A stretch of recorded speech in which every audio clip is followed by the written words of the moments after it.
guyyaa waboo akka guyyaa injifannoo saba Oromootti kabajna. Seenaa qabsoo bilisummaa Oromoota addunyaa hedduu yoo ilaallu biyya ijaarrachuuf qabsoo hidhannoo qooda guddaa qaba. Biyyoonni qabsoo hidhannoo malee ijaaraman jiru jedhanii himuun nama rakkisa. Qabsoon hidhannoo uummata tokko ijaaree hiriirsuu akkasumas jaarmiyaa fi sabummaa uummata cimsuu fi ittishuu keessatti qooda inni qabu guddaadha. Waraanni saba tokko injifannoo saba isaa raggaasuu, tiksuu, wabii fi gaachana ta'uun isaas hubatamaadha. Uummanni Oromoo erga biyya mirga isaa dhabee kolonummaa Habashaa jalatti kufee eegalee bifa garaagaraatiin yeroo inni hidhannoo hin kaasne hin turre. Akeeka bilisummaa fi galii siyaasaa ifa jalatti humna ijaarameen kan qabsaa'oo eegale utubamuu adda bilisummaa Oromoo waliin ta'uunis ifaadha. Qabsoon bifa kanaan haga ammaa deemus uummata keenya galii bilisummaa fi walabummaa biraan ga'uu hanqatus tarkaanfii hedduu tarkaanfatee mirgoota hin tuffatamne hedduus Oromoo gonfachiisee qabsoo fuula duraafis bu'uura jabaa kaa'ee jira.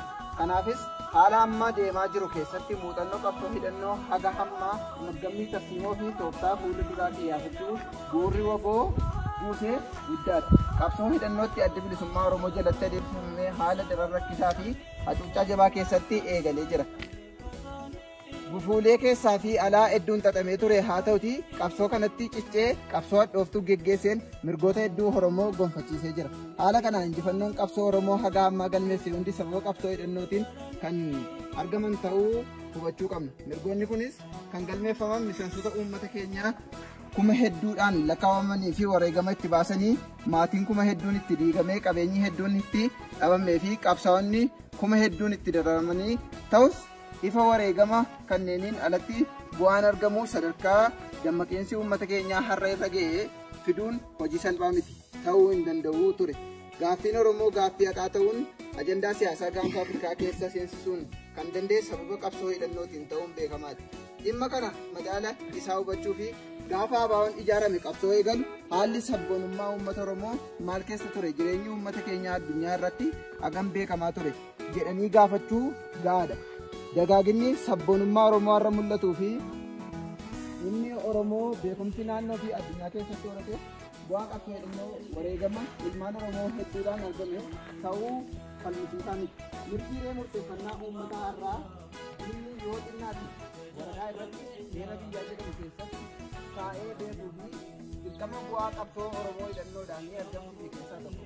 Kanuma waliinis afaan Oromoo baruu hin qabne dhabama keessa ture. Afaan ittiin baratamuu fi hojiin mootummaa ittiin hojjetamu ta'uu hin danda'uun injifannoo galmeeffame keessaa tokko. Kunis kan har'a ilmaan Oromoo miliyoonaan lakkaa'amanii ittiin baratan, hojjetan, barreessanii fi ittiin boonuu ta'ee jira. Afaan Oromoo kun haala akkanaa rakkisaa ta'e keessatti dirree qabsoo hidhannootti keessatti kan dagaagee fi muuxeffamedha. Addi bilisummaa Oromoo ifa uummata Oromoo fi addunyaa birattis beekumsa guddaa argate. Bara 1991 argachuun ni dandeenya. ABO'n teessuma eebila 1991 Londonitti yaadamee turetti affeeramuu fi sana boodas mootummaa ce'umsaa Itoophiyaa kufaatii darbii booda ijaarame keessatti fudhachuun utuu hidhannoo harkaa qabu ta'ee hin yaadamu ture.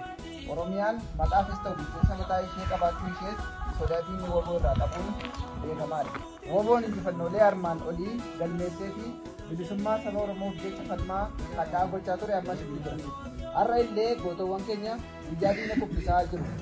Kanaaf guyyaa woboo amajjii tokko kabaja ulfina guyyaa injifannoo ta'uun jaalamee oolu. Addi bilisummaa Oromoo amajjii tokko guyyaa woboo akka ta'u kan murteesse sababa malee miti. Bara 1978 walakkeessa irraa kaasee haga dhuma 1979tti ABO haala rakkisaa keessa ture. Yeroon kun yeroo lolli Somaaliyaa Itoophiyaa mudatee waraanni Ziyaad Barree ari'amee ba'ee mootummaan darbii humna ABO karreef ijaaramaa jiru dhabamsiisuu fi duula walirraa hin cinne itti bobbaasee ture. Waraanni bilisummaa Oromoo Baalee, Arsii fi Harargee keessatti duula kana ofirraa deebisuuf lola ciccimaa seenu. Quunnamtii isaa addaan fixee ni faca'a yaaddoon jedhu illee guddaa ture.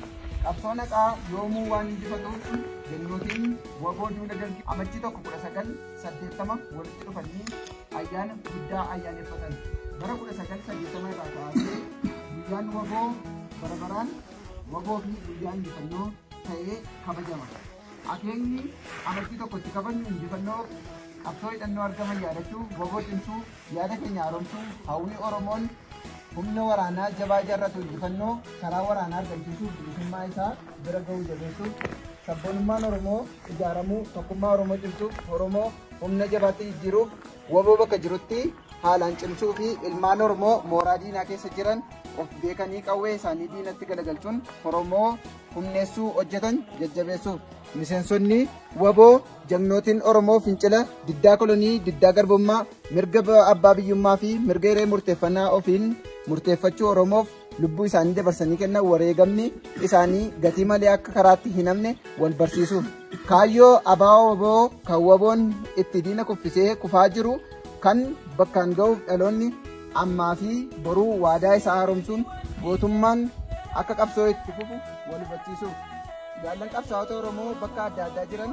mana hidhaa daggala bobaa diinaa jalaa fi biyya hambaa jiran akka wal cimsanii waboo cina hiriiruun tapha siyaasaa bifa hundaa jabeessanii dhaammachuu barri haaraa bara injifannoo bilisummaa badhaadhinaa gammachuu quufaa daadaa fi milkii uummata keenyaa fi akka ta'u hawwii dabarfachuuf ayyaaneffannee oolla.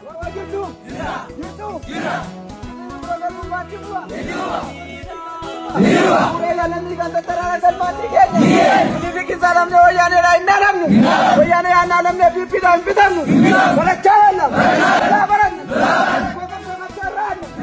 eeladee bulchiteeffanna walolaaf kan dura bakka hin dhaabne alaabaa keenyaan dura Oromiyaa isinee irratti gaddaamna ni mirmirsina gaachanni saba Oromoo waboonaa jiran alalisu adekaamu bilisummaa waboona alalisu gaachanni saba Oromoo waboonaa jiratu